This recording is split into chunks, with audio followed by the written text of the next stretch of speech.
Have you ever been walking on the beach and happened upon a tide pool? Suddenly you find an entire world contained in that little pool of water. Little creatures swimming around and going about their lives, completely oblivious to the giant watching them from above. There's also something incredible about that. The way whole worlds can exist inside something so small. In the Central Sahara Desert, the SCP Foundation discovered a tiny world of their own like nothing anyone had ever seen before. SCP-6011, also known as the Flat Earth. SCP-6011 is a circular area hanging about 5 centimeters in the air. The radius of the area spans roughly 500 meters and is buried 156 meters below the ground within a deposit of limestone. The SCP exists as a two-dimensional plane, three-dimensional objects passing through as if they were not there at all. All of the materials found within SCP-6011, both organic and inorganic, resemble their three-dimensional counterparts. There are a wide variety of living organisms within SCP-6011, designated SCP-6011-1. The smallest instance of SCP-6011-1 resembles ordinary Earth-based single-celled organisms. The most notable species of SCP-6011-1 is referred to as Plana hominum, the closest thing SCP-6011 has to human beings. Members of Plana hominum resemble the side profile of a human, with a visible head that includes a brain, a nose, and an eye. They also have distinct muscular, lymphatic, respiratory, digestive, nervous, endocrine, cardiovascular, urinary, and reproductive systems. The only way for Plana hominum to move is via several cilia-like structures that they can also use to pick up objects. Dr. McAllis was assigned to head the research into SCP-6011 and its various residents. In pursuit of further knowledge of Plana hominum, Dr. McAllis decided to select a subject to interview about the nature of SCP-6011. He settled on an educated individual named Iotis and decided to initiate contact. Iotis was playing a game alone in his office when Dr. McAllis played a short, high-pitched noise on a speaker suspended 5 centimeters above them. Startled by the sound, Iotis reacted, calling out, "Pardon?" When Dr. McAllis spoke, Iotis was immediately perplexed and frightened, unable to see where his voice was coming from. He moved around the room, feeling the walls, searching for the source of the mysterious voice as Dr. McAllis insisted that they move to the north and stop looking. Iotis threatened to call the police, accusing Dr. McAllis of being a thief who had invaded his home. Dr. McAllis attempted to calm Iotis down, reminding him that his yelling would disturb his son and daughter. This only upset the subject further, and he accused McAllis of being a stalker in addition to a thief. Finally, Dr. McAllis was able to subdue the subject by insisting that he was not a thief or a stalker, but a messenger. He promised no harm would come to Iotis or his family if they would just listen to what he had to say. McAllis identified himself as a doctor, bonding with Iotis over their shared education. Iotis requested that McAllis show himself, and since he was unable to do so, he briefly lowered a mechanical piston into the surface of SCP-6011. Though McAllis was unable to cross into SCP-6011, this allowed him to introduce a physical presence into the area. After their conversation, Iotis agreed to participate in another interview. This particular conversation was cut short when 2 police officers approached the house after noise complaints from the neighbors. Iotis called out to McAllis as he left, referring to him as Angel. Following this initial contact and the interview that ensued, Dr. McAllis and his team performed several other interviews with Iotis. As more information was collected via observation and conversation, McAllis decided to put together a seminar and a Q&A with junior researchers at the Foundation regarding the details of SCP-6011. During the seminar, Dr. McAllis explained the nature of SCP-6011 and its discovery. It was first happened upon by Italian colonial forces in 1912. At the time, they thought it was an extended form of the cave system, but the Foundation knew better. After introducing the junior researchers to SCP-6011, McAllis provided more information on Iotis himself. He made it clear that Iotis is not to be mocked for assuming McAllis to be an angel, explaining it this way.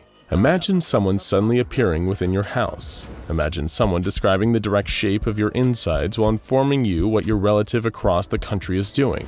Would you not also cry out, "Angel, angel, where are you, angel?" After this introductory portion, and taking a moment to plug his book, The Life in Plane, which was co-authored by Iotis himself, Michaelis opened the floor to questions. One of the junior researchers asked why the residents of SCP-6011 looked so human.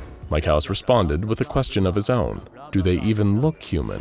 Or is it natural for our brain to make connections between vaguely humanoid-shaped objects as we want to feel a sense of familiarity with them? Michaelis confirmed that after a significant amount of testing, SCP-6011 is definitely two-dimensional. Somehow, it has no width. Because of this dimensional difference between SCP-6011 and the ordinary world, nothing should be removed from the boundaries of the flat world. Forcing a two-dimensional object or being into our world would cause it to either rearrange itself to fit into a three-dimensional configuration, or cause it to split apart. At best, it would become malformed. At worst, the item would undergo instantaneous nuclear fission. Nothing can be placed inside of SCP-6011 from the outside world either. Three-dimensional objects can pass through temporarily, showing only a cross-section of the object. The Foundation advises against attempting to place any objects inside, as it would change the enthalpy of the system. During his observation of SCP-6011, as well as his interviews with Iotis, Dr. Michaelis uncovered a wide variety of facts about life inside the flat Earth. The Plana hominem live in a feudal society, where people are born into a class position, and the role of the parents is passed along to their offspring.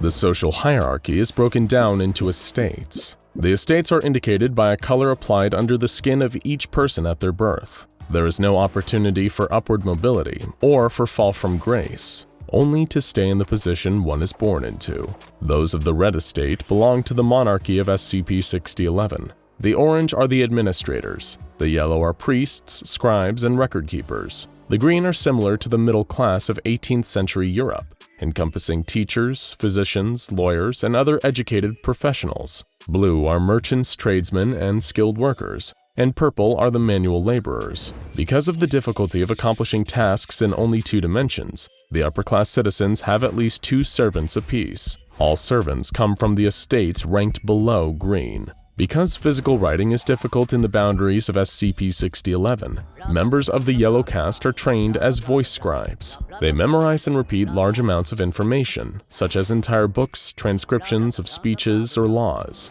Entertainment in SCP-6011 is largely voice-based as well, with visual theaters considered a luxury only for the highest-class citizens. The entertainment of the common people is found in the voice theater, a place where entertainment is structured around dialogue and the sound of artificially created ambiance. Naturally, the Foundation does not want any civilians stumbling on SCP-6011. Though it poses no threat to humanity, knowledge of its existence could cause chaos and could very well endanger the inhabitants of SCP-6011. Site-044 was set up around SCP-6011 in order to protect it. No construction is permitted within a 10-kilometer radius of the area, under a cover story about the Libyan government blocking off the area for conservation purposes. SCP-6011 is stored in a hermetically sealed chamber, away from external influences. All interactions with SCP-6011 or any of the organisms living within it must be approved by the head researcher of Provisional Site-044.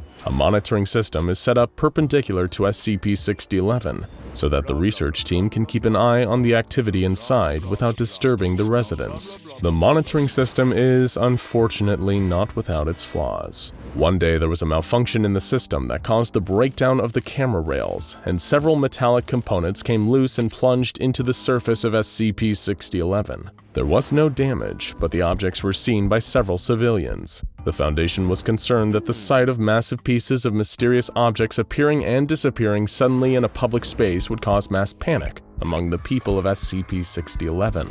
However, the research team was shocked to see the two-dimensional people carrying on with their ordinary day-to-day lives. They performed an anti-cognitohazard screening in order to determine what was causing this strangely placid response to what should have been a devastating shock to the people. they discovered a large building, hidden by a form of visual cognitohazard, shaped like an octagon. Further monitoring of this unusual building captured a voice recording of a scribe, reciting an account of the monitor equipment disaster. Soon after, Iotis was removed from his home by officers that refused to disclose what organization they were working for. All of this, the building, the arrest, the report of the incident was traced to a secret organization operating inside of SCP-6011. Known as the Doctors of the Church. The group was made up of yellow and orange estate members, with a small selection of green, blue, and purple field agents. The research team could not help but notice how similar the Doctors of the Church are to the Foundation itself. Their mission statements are very much the same,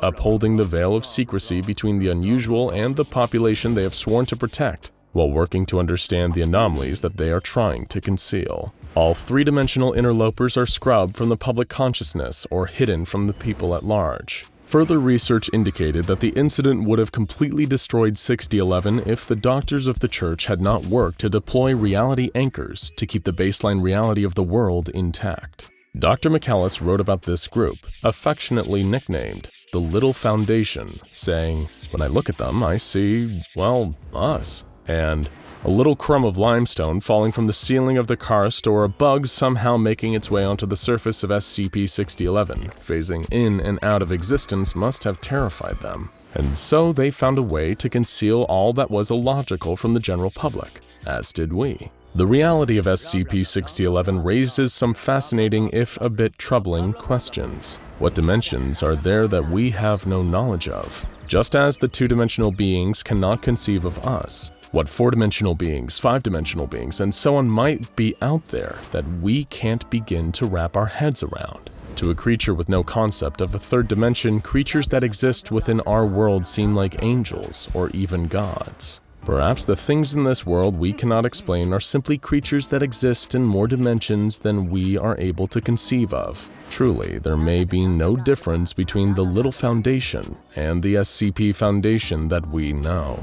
Looking down at the residents of SCP-6011 and all that they think they know might encourage us to feel superior. Instead, it should make us curious, and perhaps even make us afraid of what we might be unable to understand. Dr. McCallus summarized his thoughts on SCP-6011 in its file. We had prior interactions with entities that claimed to originate from higher geometrical dimensions, yet our mind was never really capable of understanding them. Where we stand, we have the capability to imagine the lives of those in the two-dimensional space. Sadly, the same cannot be said for our understanding of the four-dimensional reality. It is often said that the human brain is like a computer. So just like a computer can never completely emulate a machine more advanced than itself, so do we lack the ability to understand higher dimensions. To a creature outside of our understanding, we are the citizens of the flat Earth, shuffling back and forth, unable to see that which lies beyond.